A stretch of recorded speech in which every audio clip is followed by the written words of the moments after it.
الرحيم مدحوين كحيانك دولة بنتلاند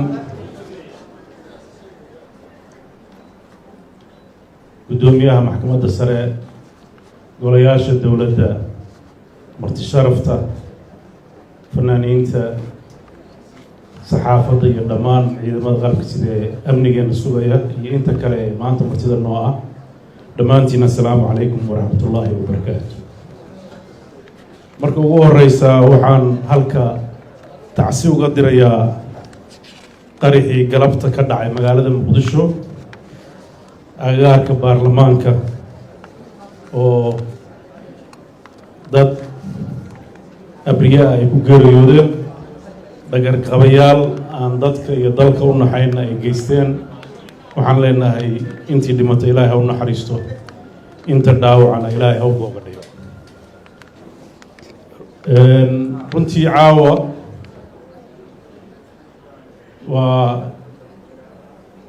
waxaa ka soo wareegtay sanad maanta oo kaleeto markii aniga iyo madaxweyne ku-xigeenka noola doorto hoggaanka dalka iyo dadka Puntland. waxaan soo dhisnay xukuumad aan ku xulannay intii karaankeennaha karti iyo waxqabad aan ka rajeynayna insha allah. waxaan aada ugu faraxsannahay muddadii sanadka ahayd guulihii iyo howlihii ay u qabteen ummadooda sida hagar la-aanta iyo hufnaanta ay u qabteen.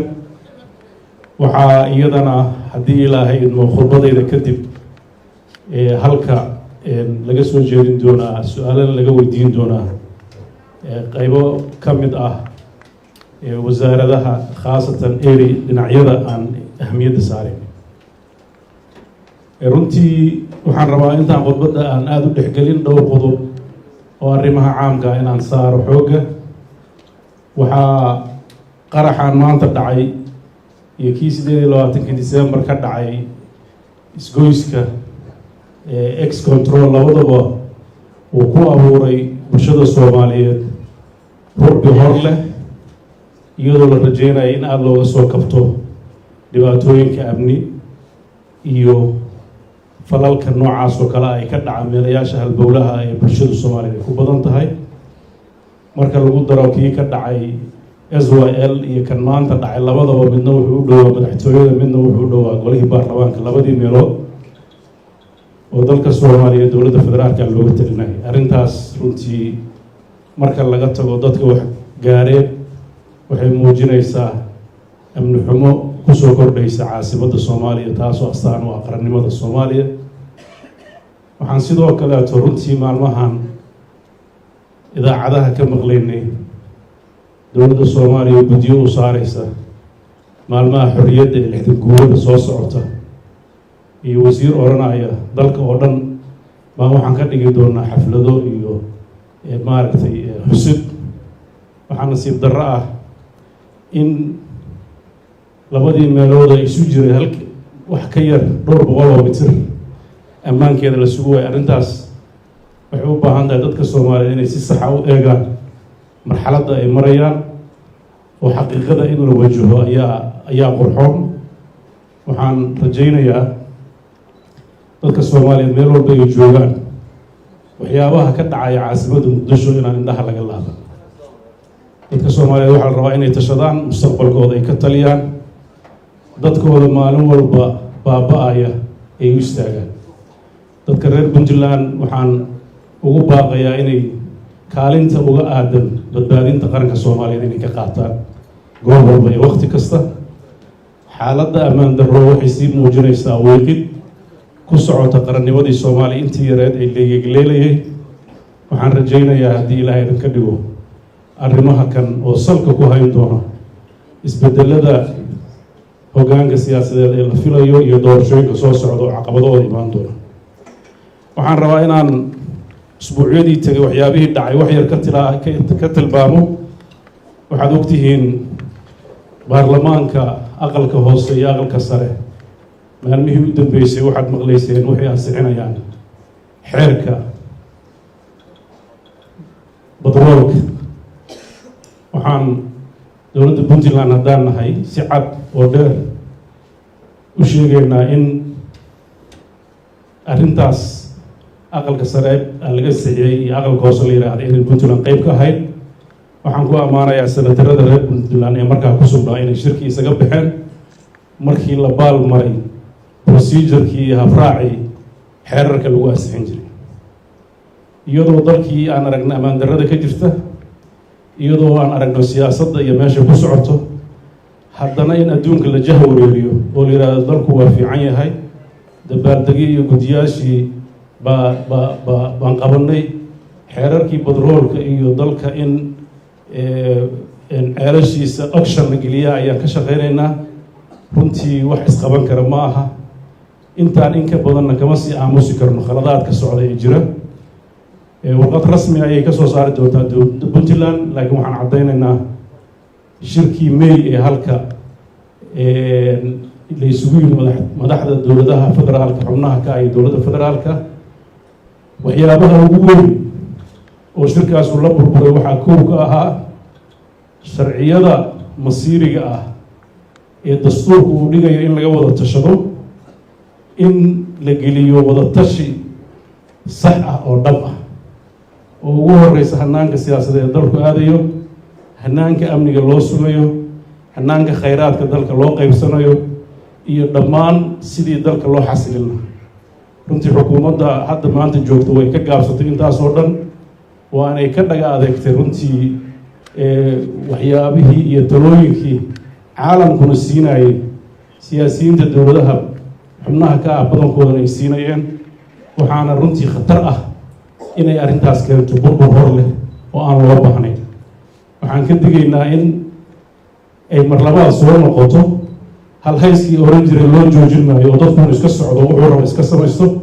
arrintaas ma dhici doonto dalku waa dal la wada leeyahay waa dal taladiisa loo siman yahay waa dal wada tashi ku dhismay waxaan rajaynaynaa in madaxda iyo hoggaanka sare ee dowladda federaalka ay dadkooda iyo mas-uuliyiinta talada la wadaagta ay talada qayb ka siiyaan oo aysan noqon talo ay keligood siday doonaan ay u maamulaan waxaan caddaynaynaa barnaamijkaas badroolka inayna qayb ka ahayn puntland waxaan u sheegaynaa caalamka iyo cidda ku fakeraysa inay heshiisyo aan loo dhammayn ay galaan sidoo kaleeto xeerka doorashooyinka oo isna la baal maray hanaankii wadatashiga iyo hanaankii ay ahayd in dalkan mustaqbalka loo gaarsiiyo doorasho qof iyo cod ah oo saldhigiisu ay tahay in lagu ilaaliyo midnimada iyo wadajirka ummadda soomaaliyeed arrintaas oo weli uu ka socdo dhaga adeyg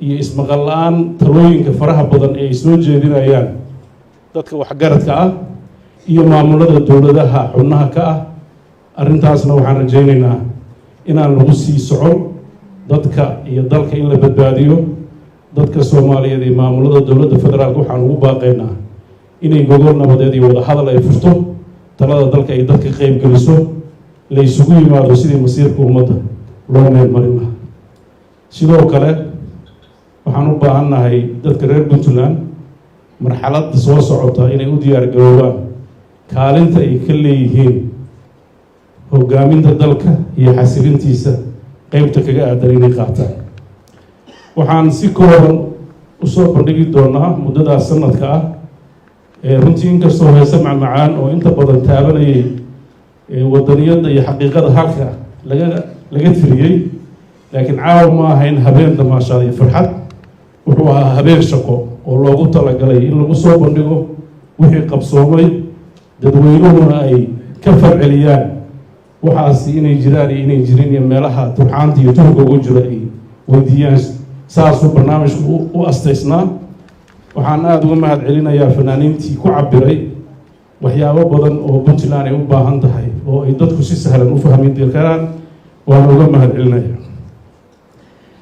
mudanayaal iyo muruweyn bilowgii xukuumaddan cusub waxay dejisay barnaamij siyaasadeed oo waafaqsan xaaladda dhaqan dhaqaale iyo tan amni ee ka jirta puntland taasoo godhin looga dhigay 866 howl shaqeed ee xukuumadda lagu doortay iyadoo lagu falanqeeyey shirkii jihaynta siyaasadeed ee xukuumadda ee bishii March 2019 shirkaas waxaa lagu diyaariyey qorshe sanadeed leh halbeeg iyo ujeedooyin cayiman muddadii sanadka ahayd ee xukuumaddani jirtay wax badan ayaa noo qabsoomay oo ay ka mid yihiin sugidda amniga, horumarinta dhaqaalaha, dib u habeynta maamulka iyo maaraynta maaliyadda, tayeynta shaqaalaha iyo ciidanka, dhiirigelinta maalgashiga, horumarinta kaabayaasha iyo adeegyada bulshada. waxaa caawa halkan idinkula wadaageynaa waxqabadkii xukuumadda oo kooban. dhinaca amniga, muddadii yareed ee xukuumaddan jirtay waxay ahmiyad weyn siisay dib u dhiska ciidanka, kaasoo muhiim u ah sugid amni la isku halleyn karo. waxaa la bilaabay dib u habeynta ciidamada daraawiishta, booliiska iyo nabad sugidda, iyadoo la dhisayo golayaal iyo guddiyo khibrad u leh arrimaha ciidanka si kor loogu qaado tayada howlfulineed ee ciidamada. waxaa dib loo howlgeliyey xarumaha tababarada iyadoo la dhisay lana dayactiray xeryaha tababarada ee Abqaale, Xorgoble, Konton iyo Afraad, Baran iyo Boocame. waxaa hadda si habsami leh u socda tirakoobka tayeynta iyo tababaridda ciidamada si loo helo ciidan cudud leh oo ku filan sugidda amniga iyo gudashada xuduudaha Puntland. sida la wada socono waxaa horumar la taaban karo laga gaaray amniga iyo siyaasadda deegaanada gobolada Sanaag iyo Highland, iyadoo aan soo dhaweynay ciidamo, saraakiil iyo siyaasiyiin reer Puntland ah oo garowsaday ahmiyadda ay leedahay midnimada iyo wadajirka dalkeenna. waxaa sidoo kale xukuumaddu leedahay mawaaqif siyaasi ah iyo kuwo amni oo lagu xaqiijinayo soo celinta deegaanada maqan. waxaan fursaddan fariin uga dirayaa cid kasta oo rabta midnimada iyo wadajirka dadka reer Puntland inaan soo dhaweynayno annagoo siin doono doorka ay mudan yihiin. waxaan xusid gaar ah mudan inaan halkan ka sheego in Puntland ay wada dhisteen dadka iyo waxgaradka, isimada, cuqaasha iyo siyaasiyiinta u dhashay gobolada Sool, Sanaag, Mudug, Nugaal, Bari, Cayn, Highland, Karkaar iyo Gardafuul. sidaa daraaddeed waxaa waajib ku ah inay wada ilaashadaan midnimada iyo wada lahaanshaha Puntland.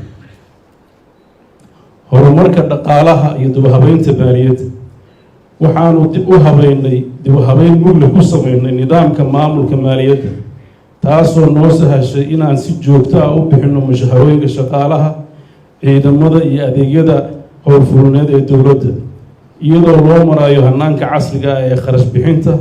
dhammaan shaqaalaha rayidka ah waxaa mushaharooyinkooda loo sii mariyaa akoon xisaabeed u gaar ah. waxaa sidoo kale dhowaan la soo gabagabayn doonaa hirgelinta hab xisaabeedka ciidanka. waxaan dejinay miisaaniyad sanadka 2020 taasoo lagu saleeyay dakhliga la filayo iyo daraska deeqaha caalamiga. waxaa xusid mudan in habkii miisaaniyadda 2020 ay ka duwaneyd qaabkii hore loo diyaarin jiray, iyadoo dhammaan qoondooyinka deeqaha iyo mashaariicda horumareed lagu daray miisaaniyadda. waxaa sidoo kale lagu daray qoondo miisaaniyad oo u gaar ah horumarinta kaabayaasha dhaqaalaha, amniga, dhalinyarada, haweenka iyo adeegyada aasaasiga oo horey ugu jirjirna oo 13%. waxaa dib u habeyn iyo tayeyn lagu sameeyey nidaamka dakhli ururinta, iyadoo xoogga la saari doono dardargelinta howlaha canshuuraha beriga, kastamka iyo abuuridda ilo dakhli oo cusub. si loo xaqiijiyo adeega garoomada diyaaradaha Boosaaso iyo Garowe, waxaa dowladda is-afgarad la gashay 2 shirkadood oo caalami ah oo ballaarin ku sameyn doono dhismaha 2 garoon. waxaana sidoo kale xusid mudan in Puntland ka bilowdeen duulimaadyo caalami ah, taasoo sahashay isku socodka dadka iyo gudaha iyo dibadda, waxayna saameyn ku yeelatay kororka dhaqaalaha. waxaana sidoo kale la dhagax dhigay dhismaha cusub ee garoonka Gaalkacyo. waxaa sahan xog ururina lagu sameeyey wadooyinka roobabka ay waxyeeleeyeen ee wadada Garowe Boosaaso, Garowe Laascaanood, kuwaas oo aan muddo dheer dayactir lagu sameyn. si wadooyinkaas wax looga qabto waxaa shirkadda CCECC lagula heshiiyey dayactirka wadooyinkaas, waxaana ka helnay kaalmo dhaqaale oo dhan 2 milyan dowladda Imaaraadka. inkastoo dhaqaalahaas aysan ku filnayn shaqada la qabanayo, dowladdu waxay miisaaniyadda ugu dartay qoondo miisaaniyad oo dheeri ah. waxaana haatan la bilaabay wejigii koowaad ee dayactirka wadada Garowe Boosaaso, iyadoo ay xigi doonto wejiga labaad ee wadada Garowe Laascaanood.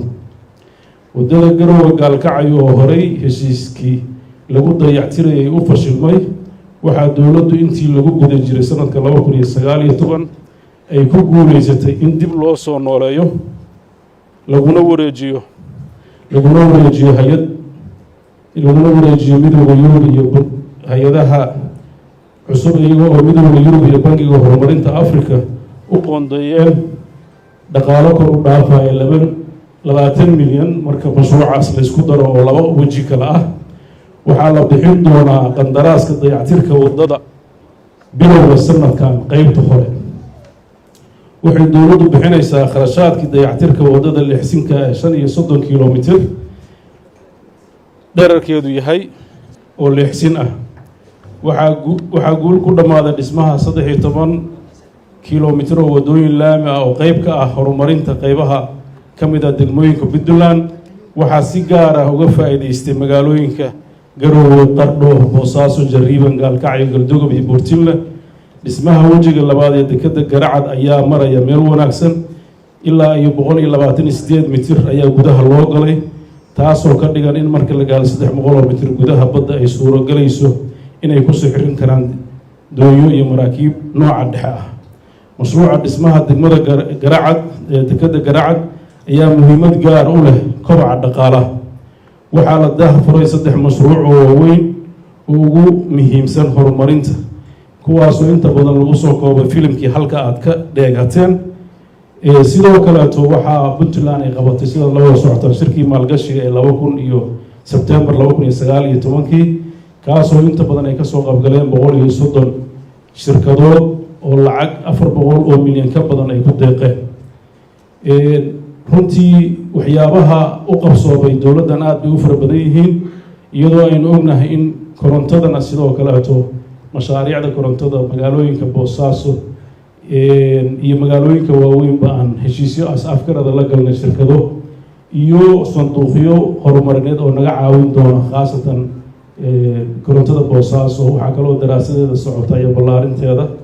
iyo in nalaga caawiyo magaalooyinka garowe iyo gaalkacyo iyo magaalooyin kaleeto ee waaweyn ee baran iyo meelaha la mid ah muddadii hadda la jiray waxaan xoogga saarnay magaalooyinka ka leexsan waddada waxaa la tegay dhammaan degmooyinka Puntland ee suuragalka in la tago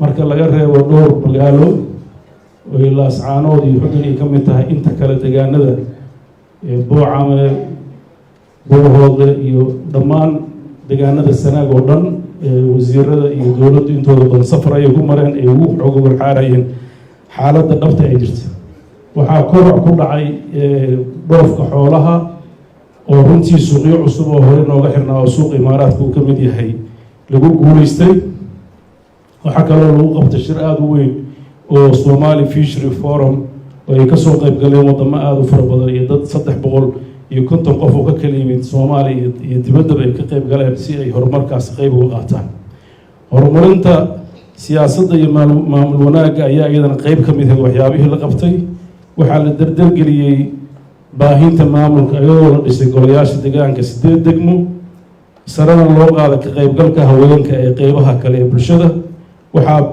bilihii ugu horeeyay xukuumaddan la bilaabay barnaamijka dimuqraadiyiinta Puntland iyadoo la dhisay guddiga doorashooyinka madaxa bannaan guddiga doorashooyinku waxay daahfureen qorshaha hirgelinta barnaamijka doorashooyinka kaasoo si rasmi ah u furantaha isdiiwaangelinta ururada siyaasadeed waxaana xusid badan in dowladdu ay qoondaysay miisaaniyad ka badan qoondadii hore ee xukuumadda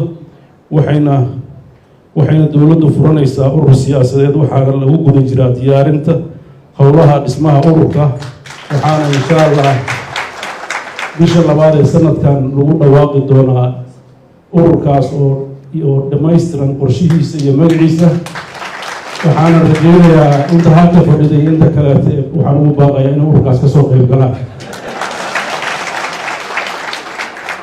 wixii iska diidana waa iska ogolnaa waa la tartami doonaa kuwa badanoo diidaya anaago inta ku jira waxaan rajaynaynaa inaan dhiirigelin dimuqraadiyadda iyo tartanka waxaan aada iyo aada xoog u saareenaa oo dhabnaga ah in mashruucaas dimuqraadiyaddu uu hirgalo haddii ilaahay idinka dhigo. waxaana bulshada reer puntland oo muddo badan ku taamaysa oo aan isdhihi karno marka aan fasirayno tayeyn iyo tiigsi waxaa kusoo goobnaa puntland wixii aan ugu nimid oo 20 sano ay dhisaysana inaan tayeyno. tiigsiga ugu weyn ay tabaysana waa horumarka dhinaca dhaqaalaha iyo dimuqraadiyadda, labadaas ayaa tiigsigeena saldhig u ah. waxaa xusid mudan in lagu guulaystay dadaal dheer la geliyey kadib in dib loo furay maxadka tababarka shaqaalaha dowladda. dib u furidda maxadkaas waxa uu muhiimad gaara u leeyahay tayeynta iyo sare u qaadidda aqoonta iyo xirfadda shaqaalaha dowladda. inta lagu guda jiray sanadka 2009 waxaa fursad tababaro ah helay shaqaale ka mid ah qeybaha kala duwan ee hay-adaha dowladda si loo xaqiijiyo tayada garoomada kubadda cagta loona casriyeeyo. waxaa dayactir iyo casriyeyn lagu sameeyey garoomada kubadda cagta oo weli socda garoowe, gaalkacyo, boosaaso. aan rajeynayna inay dhowaan sanadkan inta lagu jiro ay wada hirgalaan. magaalooyinka kaleeto ee qorshaha ku jirana in xoogga la saari doono. inagoo ka duwanayna siyaasadda xukuumadda ee ku aadan horumarinta arrimaha dhallinyarada, waxay xukuumaddu dadaal ugu jirtaa sameynta sanduuq horumarineed ee dhallinyarada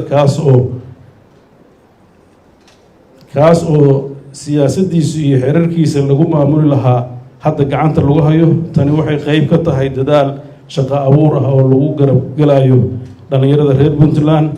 waxaa xirfado kala duwan lagu tababaray dhallinyaro gaaraysa 1700 muddadii sanadka ahayd oo dhammaan gobollada puntland ah, kuwaasoo qeyb ka mid ah lagu taalokuleeyey dhaqaale iyo ay ku abuurtaan ganacsi yaryar.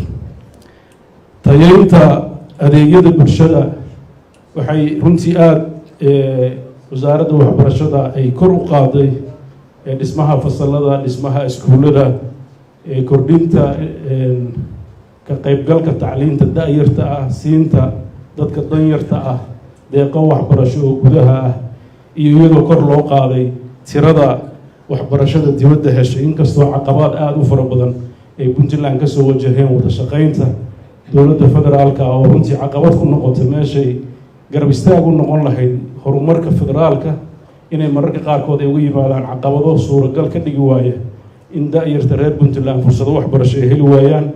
laakiin taasi ma caajis gelin wasaaradda. waxay ku guulaysatay heshiisiyo gaar ah inay la soo gasho wadamada qeybtood. waxaan rajaynaynaa inta dhiban in ay haad u dhacaan. dhinaca caafimaadka sidoo kaleeto waxyaabo badan baa laga qabtay. adeegyadii baa kor loo qaaday. dadka adeegyada ka faa'iidaysta sidaad filimka ku arkayseen oo 700 iyo xoogaa ahaan jira wuxuu marayaa 1 milyan iyo siyaado qof. waxay taas muujinaysaa in goobo fara badan oo aan hore loo gaari jirin la gaaray, la kordhiyey baraha caafimaadka iyo meelaha laga helo adeegyada caafimaadka. sidoo kalena waxaan waqti gelinay dadka caafimaadkooda halka looga qaban waayo inaan u sahalno u fududayno wadamada ay tagaan. waxaan hadda ku guuleysanay dalka indiya. waxaan sidoo kale wadahadal la wadnaa dalka turkiga iyo dalal kaleeto si dalal meelaha hadda caafimaadka loo aado ay dadku u sahlanaato fiisaha iyo dalkugalka si ay u tagaan haddii ilaahay idinka dhigo. caqabadahaasna aan suulin intii karaankeenna. dhinaca biyaha runtii muddadii hadda xukuumaddan jirta waxaa la hirgeliyay 10 ceel. waxaa muddo dhow noo qorshaysan in 20 ceel biyoodoo kaleeto la furiyo. soomaaliya waxay qaadatay sidoo kale arrimaha federaalka. soomaaliya waxay qaadatay nidaamka federaalka, waxaana sal u ah dastuurka qabyada ah.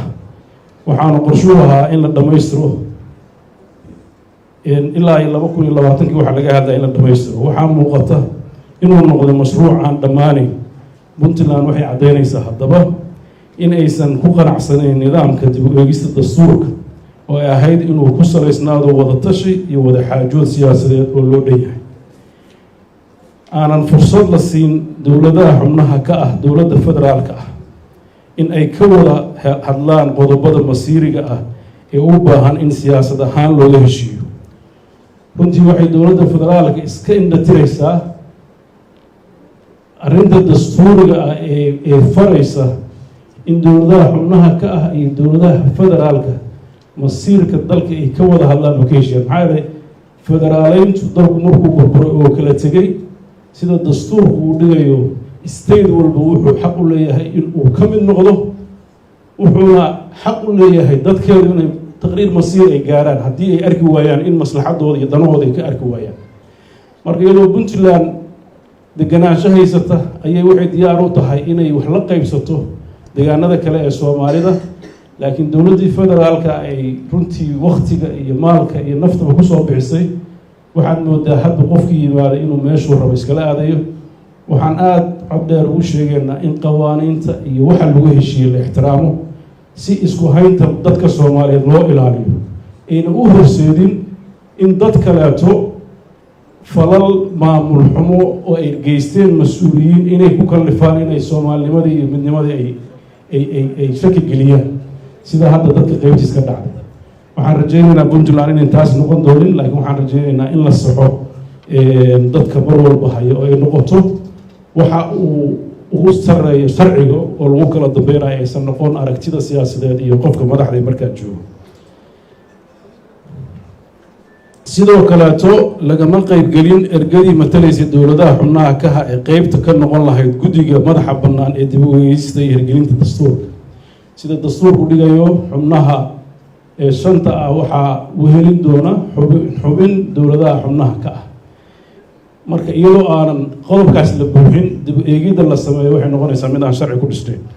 in dowladda federaalka iyadoo aan laga heshin qodobada sida nidaamka doorashada, khayraad qaybsiga la meelmariyey sharciyo aan ku salaysnayn mabaadi'da federaaliga ah, oo iyadana caqabad ku noqon doonto wadajirka iyo wada socodka dowladda soomaaliyeed. puntland waxay caddeynaysaa inay qeyb ka ahayn sharci aan lagala tashan, isla mar ahaantaasna saameyn masiirka dadka reer puntland. waxaa tusaale fiican u ah shuruucdii dhinaca maaliyadda ee muddo dheer laysku hayay. ugu dambeyn shirkii ka dhacay magaalada garowe ay isugu yimaadeen dowladaha xubnaha ka ah iyo dowladda federaalka ah, oo khuburada dowlad kasta ay meeshaas timid. wixii lagu heshiiyey dowladda puntland si cad ayay u taageersantay. wixii heshiis aan ka galnay waan taageersan, laakiin wixii aanan heshiis laga gelin waa arrin aan ka fiirsanayno oo waktigeeda markii layska afgarto heshiis laga gaari doono. qodob aan lagu heshiin iyo qof aan ogolaansho laga helin layskuma dhaqi doono. marka arrintaas runtii cod dheer baan ku tilmaamaynaa. puntland waxay xalka u aragtaa wada hadal, in madaxda dowladda federaalka iyo dowladda xubnaha ka ay ka wada hadal dhab ah ka yeeshaan arrimaha masiiriga ee taagan. soomaaliya waxaa ka soo daashay isjiijiid siyaasadeed oo aan miro dhal ahayn. puntland waxay mar kasta caddeynaysaa in wada tashigu ay noqdaan kuwa wax kastoo baxaan, laakiin aysan noqon fursad sawir lagu wada galo. puntland waxay diyaar u tahay in aan martigelinno shirweyne wada tashi ah oo madaxda labada heer ee kaga wada hadlaan kagana tashadaan arrimaha muhiimka u ah dowlad dhiska soomaaliya, gaar ahaan doorashooyinka qorshaysan 2020, dhammaystirka dastuurka, qaybsiga khayraadka iyo deeqaha caalamiga. waxaan dhammaan ugu baaqaynaa dowladaha xubnaha ka ee dowladda federaalka inay puntland diyaar u tahay in ay martigeliso. waxaan kaloo diyaar u nahay meel kastoo kaloo lagu qabanayo inaan ka qayb galno haddii wada hadal dhab ah oo saxa u jiro oo laysugu wada imaanayo. arrintaas runtii dowladda puntland waxay muujinaysaa inay diyaar u tahay kaalinta ay leedahay inay qaadato. waxaan ugu baaqaynaa dowladda federaalka ah in ay qorshihii siyaasadeed ee sanadkii ugu dambeeyey dalka ay ku hogaaminaysay wax ka beddesho, inuu caqliga taliyo, in muddada hartay cimri taga ceeb laguma soo ootiyaa la yidhi aysan ceeb ku dhammaysan. marka waxaan rajaynaynaa inay wada hadalka iyo wada tashiga uu noqdo waddada saxda ah ee lagu gaari karo is-afgarad buuxda oo dalkan sabata bixiya. puntland sidoo kale waxay wajahaysaa caqabado soo jireena ugu horeeyaan la dagaalanka argagixisada ku dhuumaaleysanaya buuraha galgalo iyo calbari, isku dheelitirn la-aanta dakhliga iyo kharashka dowladda si ay u gudato waajibaadkeeda dastuuriga ah, shaqo la-aanta baahsan ee dhalinyarada. arrimahaas oo dhan waa caqabadaha u waaweyn ee marxaladda soo socota puntland ay wajihi doonto. waxaan ugu baaqayaa bulshada reer puntland iyadoo kaashanaysa cid kalla ah in ay caqabadaha hortaagan ee xagga amniga ah ay ka gudubto, iskuna tashato. waxyaabaha xukuumaddan ay ku naaloonayso ama tiigsanayso waxa weeye in ay isbarbar wado arrimaha amniga, arrimaha horumarinta, arrimaha kobaca dhaqaalaha iyo arrimaha dimuqraadiyeynta inay noqdaan kuwo mar wada fula, aysan noqon kuwo la kala sugo. waqti dheer ayay Puntland ku qaadatay intii ay rajaynaysay inay marxaladaha qaybtood ka gudubto si ay marxalado cusub u bilowdo. aragtidaas aragti ka duwan ayay xukuumaddan qaadatay oo ah inay si midaysan u wada qabato. waxaan runtii sidoo kaleeto muddadaa sanadka ah oo golaha xukuumadda waxqabadkeeda aan soo sheegay barbar socday waxqabadka golaha baarlamaanka oo aan rajaynaya isagana inuu markiisa sheegi doono, maadaama ay tahay dastuuriyan hay-ad gaar ah oo madax bannaan, inkastoo anigu aan ahay xubinta ugu sarreysa dowladda Puntland oo afkoodan ku hadli karo. waxaan uga mahad celinayaa muddadii sanadka ahayd inay shuruuc badan oo dalka wax ku ool u ah inay fuliyeen, in ay shuruuc badan ay dib u eegis ku sameeyeen, inay runtii wax aanan baarlamaanka federaalka uusan qaban oo ay qirayaan idaacadaha iyo bulshado dhan inay xilliga ay shaqeynayaan maana xilliga kaleeto ay kormeer ku tagaan dhammaan hay-adaha dowladda. waxaad arkayseen guddiyo kala duwan ee boosaaso marayay ilaa iyo garacad kuwa maalin dhowe tegayay, magaalooyinka ugu fogfog ilaa iyo buuhood, baran iyo bari qeybaheeda dhan, Gardafuul. runtii golahan baarlamaanka waa golo dhalinyaro firfircoon, waxay kulli dul istaageen shaqooyinka ka socday iyagoo dadka batalaya, soo qaadaya codkooda. waxay si habsamiya ugu soo gudbiyaan dowladdu, waxay dowladdu ku darsataa qorshe howleedka ay markaa gacanta ku hayso. wixii qabsoomay waan ku faraxsannahay, waxa qabyada ah waan u taagannahay haddii ilaahay idmo. wixii u baahan wada tashi waxaan diyaar u nahay inaan dadka Soomaaliyeed iyo dadka reer Puntland la wadaagno. marka aan ka hadlayno waxqabadkeenna macnaheedu maaha dhaliil inaysan jirin. dhaliilo fara badan oo duruufuhu qaarna keeneen, qaarna bini aadan baa nahay khaladaad naga dhacay keeneen, intaba way jiri karaan. waxaanse u dayeynaa dadweynuhu maadaama xisbiye aysan jirin dhaliila oo maaragtay mucaarad ah, dadweynahan u dayeynaa dhaliishooda. waa dhici kartaa mararka qaarkood dowladdan in lagu xanto dhaliisha ma ogola, laakiin waxaan idiin sheegaynaa dhaliisha aad baan u ogolnahay constructive-ka. waxaa la rabaa inay dadka isaga khaldamin, maadaama muddo dheer dowlad la-aan jirin. ilaalinta sharciga dowladeed iyo dhaliilidda xukuumadda farqi baa u dhexeeya. marka waxaa dhici karta mararka qaarkood xeerar iyo sharciyo aan la fulin jirin inaan anagu practice garayn oo dhici karta. marka naftirkeedu waxay ka mid tahay tayeynta sharcigaani baraynaa naftirkeeda. tayeynta dalkay ka mid tahay haddii qof xadgudbtay uu sharcigu qabto ma aha wax kale. marka tayeyntu meelo badan bay geli doontaa, shaqaalaha iyo ciidanka keliya ma aha. marka dadweynaha ruuxaddooda in la toosiyay u baahan yihiin. waxaan rajaynaynaa mar walba waxaan iska ilaalinaynaa, waxaan la tashanaa tallaabo kastoo aan qaadayno, xeer kastoo aan gudbinayno, sharci kastoo aan samaynayno. runtii la taliyaal sharci baan leenahay. dowladdu la taliyaal aada u fara badan baa baryahan la shaqeeya oo qeybo kala duwan ah. waxaan aada ugu dadaalnaa inaan daldalool qaanuuni aana laga soo gelin haddii la haydo. aad baan uga dhiifoonahay taas. hadday wax naga khaldamaanna waa qabsoomi ognahay, laakiin haddaan sax ku taagannahay waa ku adkaysanayna qodobka dastuuriga iyo waxa sharciga haddii ilaahay idinka dhigo. taas marka aan samaynayno waa waajibaadkii noola doortay, waa waxa dadkeenna danta ugu jirto. dadkeennan waxay u baahan yihiin dowlad ay wada leeyihiin oo danta caamka ah ka shaqaysa. wada lahaanshaha mararka qaarkood waxaan arkaa dad si khaldan u fahmaya. waxaa mararka qaarkood i yimaada dad iweydiinaya dimaan aysan xaq u lahayn oo markaad u diidid la yirahdana waxay leeyihin soo dowladda ma wadalihin. hadda dowladda haddaan leen dowladda shuruuci nidaam ku dhisan tahay ma masaga kaa xantoobiyaa waxaa meesha yaala ya. marka taas nafsirkeeda waxay ka mid tahay caqabadaha aan la kulanno maalin kasta. runtii waan dareensannahay oo dadku waa dadkeenni, duruufo dheer bay soo mareen. habkii dowladnimo oo muddo badan la ilaaway oo siyaabo kaleeto xaal mas-uul oo duruufuhu keeneen oo aanan ku runtii waktigeediis aan ku dhaliilayn ayaa jiray. laakiin maanta fursad baan haysanaa aan sixi karno wixii naga khaldanaa si tartiib ah. marka waxaan rajaynayaa sixidda wixii suuragal ah inaan la isku nicin, wixii aan suuragal ahayn waqtiga aan u daynaynaa ama sanadaha dambe aan sixi doona ama cidda naga dambaysaa sixayso. laakiin wixii markaas aan u aragno inaan sixi karno waxaan aada ugu dadaalaynaa inaan ilaalino. marka aan ka hadlayno maaraynta maaliyadda, dhibaato badan baa naga soo wajahay. waxaad ogtihiin muddadaas sanadka ah puntland waxaan ku guulaysanay inaan xakamayno kharash aan ahayn kharash suuragal ah. waxaan aada u beeqaaminay kharashka, waxaan aada ugu dadaalnay ilaaha dakhliga aan haysano inaan ku far adayno. oo idinka ka arkaya kobaca dakhligu 12% buu kor u kacay. sidoo kaleeto kharashkii 2019 lagu lahaa waa dhici kartaa inay meelo wax ka maqan yihiin, laakiin dad laga joojiyo mushaharooyinka marka laga tago waa la kabargaray. waxaas waxay ku timid ku dhaqanka miisaaniyadda iyo dib u habaynta shuruucda maaliyadeed ee dalku lahaa.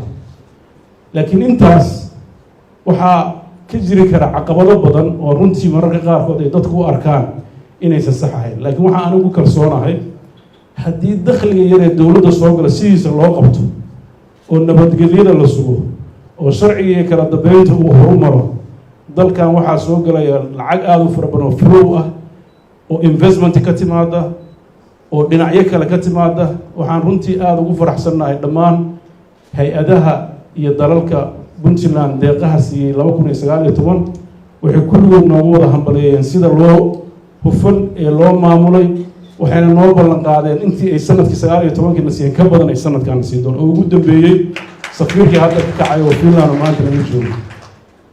waxaan marka aan ku adkaanayno nidaamka maaliyadda waxaan quudaraynaynaa in aan dhaqaalaha fara badan aan heli doono haddii aan raacno habka maaliyadda ee sugan ee saxda ah. challenge-ga kale aadka noo haysta ama caqabadaha u waaweyn waa caqabadaha xagga ciidamada ka jira oo runtii duruuf aada u adag ku shaqeeya, dalka oo furmo badan ku furan yihiin, degaano dalka ka maqan, ciidamadaas oo muddo dheer ku jiray dhufayshada maaragtay runtii cadowga. waxaa uga garaabeynaa duruufta adag iyo waqtiga ay ku shaqeynayeen. waxaa runtii aada isugu adag tayeyntooda, tababarka, maxaa yeelay furmihii in laga soo saaro dhibaatadooda leeyihiin, tirakoobkooda oo runtii ay khaladaad jiri karaan loo qaateen ah. laakiin aan u baahannahay inaan ku bareerno annaga oo difaaca adkeynayna haddana inaan wax badan oo dhinaca ciidanka saxno. ma dhaliileyna ciidankeenna, habaca ku jira waa wax aan garaabi karno oo duruufihii iyo dagaaladii dheeraa ay sababeen, laakiin haddana kuma eegan karno inay sidaa iska sii ahaadaan. waxaan u baahannahay si ay ku jirto xikmad inaan uga gudubno. waxaa runtii hadda socda qaybihii ugu horreeyay la dhameeyey iyagana in biometriga lagu sameeyo si aan u hubinno in ay gaartay qofkii saxda ahaa xuquuqdiisi. habacii faraha badnaa iyo maamul xumadii waxay dhashay in dad fara badan xuquuq aysan lahayn ay dhursadaan. xaqiiqada inaan wajahnaan rabno waxba aanan ka xishoon waxa dhunta ah, laakiin waxaan u baahannahay inaan saxnaan rabnaa. marka dadkii waxaas ay ka dhaceen haddii shalay laga sii jeeday hadda waa lagu soo jeedaay. waxaan rajaynaynaa inay nala qaataan siyaasadda cusub. wixii tegey cafallahu cala salaf waxba inay qaban mayna, hadda nala jaan qaado haddii ay laakiin haddii ay diidaan inay nala jaan qaadi waayaan annaguna waa tashanaynaa haddii lahayn. marka insha allah waxaan rajaynaynaa oo qodobka 2020ka xoog aan saarayno waa tayeynta dhinaca ciidamada, dhinaca shaqaalaha. waxaad arkayseen 4300 iyo dhowr iyo toban in la soo gudbiyey. shaqaalaha beel roor ku jiray ee sanadkii u dambeeyay aan mushaharka siinaynin 7,000 oo qof waa ka badnaa. ilaa hadda intaan diiwaan gelin waa intaas. fursad beel kale aan siinayna haddii isdiiwaan gelin waayaan waa waxaan jirin oo de kolley fursad bay noo banaynayaan. sida loo maarayn doono dakhliga halkaa kasoo noqdo waa dowladda u yaalaa. waxaa kaloo iyadana dib loo eegi doonaa tirada ruuxadeeda tayadooda. waxaa kaloo la ansixiyey xeerka howlgabka oo dadka gaboobay runtii aan rajeynayno in loo helo xal. inta aan xalka loo helin ma rabno inaan dad muwaadiniina oo soo shaqeeyay inaan maaragtay shaqadii ka saarno iyagoo onan meeshii aadi lahayn la helin. sidoo kale ciidamada waxaan rabnaa inaan dib u habayno agoomaha, dadka dhaawaca iyo dadka gaboobay iyagana. marka aan leenahay waxbaan tayeynayna macnaheedu maaha dadkii hore inaanan karaamadooda iyo sharaftooda aan ilaalinayn, inkastoo dowladdan ay aada u adag tahay inay noqoto dowlad welfare ah, laakiin haddana intii aan kari karno waxaan rajaynaynaa inaan qofna aanan ku dulmin inuu xuquuq helo intii karaankeenna ah. laakiin macnaheedu ma noqonayso in meesha la iska taagnaado si dalkii uu curyaamo. dalkan kulliga wuxuu u baahan yahay dhiig cusub, wuxuu u baahan yahay dad dhallinyaro ah oo firfircoon, wuxuu u baahan yahay aqoon, wuxuu kaloo u baahan yahay xikmadda dhaqanka iyo waayeelka iyo waxgaradka isna inuu meesha ka bixin. waxaan rajaynayaa sanadka soo socda inuu noqdo sanad guulo la taaban kara aan wada gaarno dhammaan dadka reer Puntland. waxaan ka rajaynaynaa wixii wanaag aan sameynay inay nagu garab istaagaan, dhaliilaha aan nahayna ay maaragtay naga toosiyaan, qorshayaasha cusubna ay nala qaataan, dhaliilahana si wanaagsan iyo waddo wanaagsan ay noo soo mariyaan oo aysan intaas facebookyada ka qaylin keliya. marka waxaan rajaynaynaa in aan helno oon furno goobo lagu wada hadlo. waxaan diyaar u nahay su-aal kasta oo mugdi ku jirto inaan ka jawaabno. waxa aan qaban karno waan qabanayna, wixii aan qaban karin waan ii soo bandhigayna haddii ilaah. annagana waajib naguma aha waxaan awoodeenahay inaan dusha saaranno. waxaan uga mahadcelinayaa inta meesha halka fadhida. fariinteyda ugu dambeysa waxaan u dirayaa dhammaan ummadda Soomaaliyeed waxaan u rajaynayaa sanad cusub oo wanaagsan oo guulo dhinaca amniga iyo horumarka siyaasadda laga gaaro. waxaan u rajaynayaa barwaaqadii sanadkayga Soomaaliyeed ka dhacday inuu Ilaahay u sii taam yeelo. waxaan aada ugu rajaynayaa siyaasiyiinta dad Soomaaliyeed, waxaan maanta halka uga dirayaa baaq in aan sida hadda dalku ku jirto la iska fiirsan. dalku wuxuu u baahan yahay gurmad degdeg ah, wuxuu u baahan yahay in xaqiiqada la wajaho, wuxuu u baahan yahay qof walba waxa ay la tahay intuu dhinac dhigto in miis wada hadal la isugu yimaado. waxaan rajaynayaa midnimada iyo wadajirka ka badan. waxaan halka sidoo kale uga baaqayaa dadka reer Somaliland, waxaan ugu baaqayaa midnimada Soomaaliyeed inaysan dayicin, Soomaaliya ka mid noqdaan. wixii xuquuq ay ka maqan waa xuquuq dadka Soomaaliyeed ka wada maqan, inay ka waantoobaan oo iska daayaan in ay dadkoodii iyo walaalahoodii ka go-aan. waxaan rabaa inay si dhab ah xaqiiqada u wajahaan. waxaan diyaar u nahay haddaan reer Puntland nahay inaan xaqiiqada kala hadalno. waxaan rabnaa dadkeena nabad baan u rabnaa, degenaanshaan u rabnaa, horumar baan u rabnaa, dagaal iyo colaad ma rabno. xuquuqda dadkan ay leeyihiinna waxaa la rabaa si midaysan in looga shaqeeyo. waan ku kalsoonahay maalintay doonto ha noqotee inay Hargeysa iyo Garowe isku mid noqon doonaan, dar wada jirana ay noqon doonaan. Soomaaliya inteeda kaleetana ay midnimo iyo dowladnimo ay ku waari doonto. in la kala tabto oo la kala cawdo waa wax dow ah, laakiin waxaa la rabaa in la isqanciyo oo la wada hadlo. taas ayaan runtii baaqeena iyo fariinteenu mar walba tahay. waxaan rajaynaynaa dadka reer Puntland inay ilaashadaan midnimadooda, degaanadooda iyo la noolaadaan deriskooda. xuquuqda iyo xuduudaha Puntland dastuurkeeda qeexaya. waxay u baahan tahay xuduudaha Puntland inay Puntland ka taliso. meelaha dastuurka uu qorayo ee aanan Puntland dowladdeeda ay ka talin waa gaabis, dhaliisheedana waa qaadanaynaa, waana u tafaxeydanaynaa inay gaarto maamulkeena haddii waxaan rajaynaynaa degaanada Somaliland iyo Galmudug iyo deriskana ah waxaan iyagana ugu baaqaynaa nabad, annagoo ilaashanayna xuduudaheena dastuuriga ah, diyaarna u ah in wixii naga wada dhexeeya oo ah Soomaalinimada, wadajirka, wax wada qabsiga inaan annagu mar walba gacanteena aan ka geysan doono sidii geyiga Soomaaliyeed iyo geeska Afrika loo nabadayn lahaa. aad baad mahadsantihiin. wassalaamu calaykum.